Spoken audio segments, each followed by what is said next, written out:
Ano ho ang inyong kaisipan dito sa argumento po ng mga abogado ng dating Pangulo, maging abogado po ni Senator Bato na ito pong arrest warrant na ito ay hindi mo maaring ma-enforce unless dumaan ka sa korte dito para yung korte dito ang siyang maglalabas ng kaukulang order to enforce the warrant against Senator Bato. Yun daw po ang dapat na proseso dito. Naiintindihan natin ang mga argumento at posisyon ng mga abogado ni Senator Bato at dating Presidente Duterte. Paulit-ulit na nilang sinasabi yan.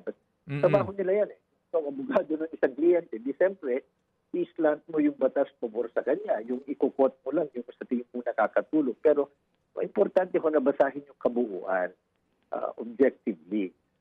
So, yung home, sinasabi nila na nasa yung kailangang madadaan muna sa local courts, yan po applicable pag extradition.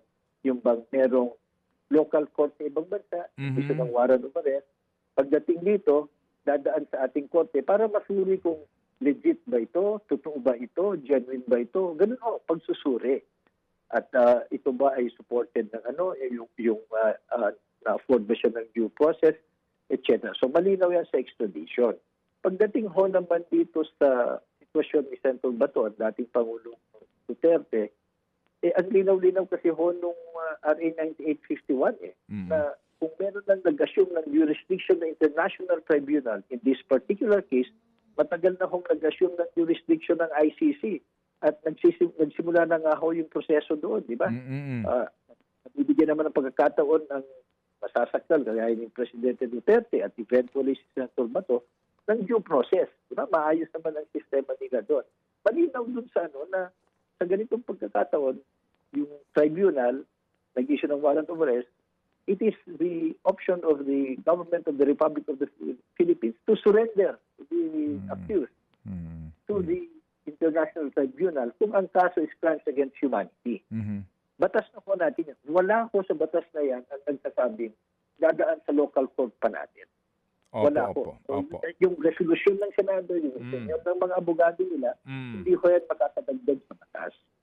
Opo. So, how do we construe this, attorney? Itong Section 9 ng RA 9851 at yung pong Article 27 ng Rome Statute on Irrelevance of Official Capacity. Ito po yata ang binabanggit ninyo, no? Na dito nga, hindi nangangahulugan na ikaw ay miyembro ng government or parliament o anumang pong elected position para ka ma-exempt, no? Dito nga sa criminal responsibility under this act. Tama ho na kahit ano ho namang batas wala ho namang special treatment dapat, especially pag criminal law. It should apply to everyone. So malinaw po yung provisionan. Pero pag sinasite yung ibang abogado nila, siyempre, no? Naiintindihan natin yung pinagdadalingan nila. Sinasabi nila, doon daw mismo sa Rome Statute, nakalagay doon na dadaan muna sa korte. Ang problema ho nila, nung panahon nila, kumalastit tayo sa Rome Statute. So we cannot apply that anymore. Ang applicable law is yung local law natin. Again, ang tanong nila, bakit tayo nagko-cooperate sa ICC? Kasi nga ho, doon sa Rome Statute, malinaw din doon na pag ikaw ay pumirma dito, kasama ka sa ICC, and eventually kakalas ka, pagkalas mo, meron ka pa rin residual obligation to cooperate with ICC with respect to cases and investigations na sinimulan bago ka kumalas. Ito po yung sitwasyon nila. So, kasalanan din nila, kumalas sila, hindi na magagamit yung ibang provision. Itong residual obligation na lang ang natitira. So, maganda ho na natatalakay nyo ito para maipaliwanag, para hindi maguluhan ang ating taong bayan at saka kuminsan, it fires up the emotions of mga partisan crowd.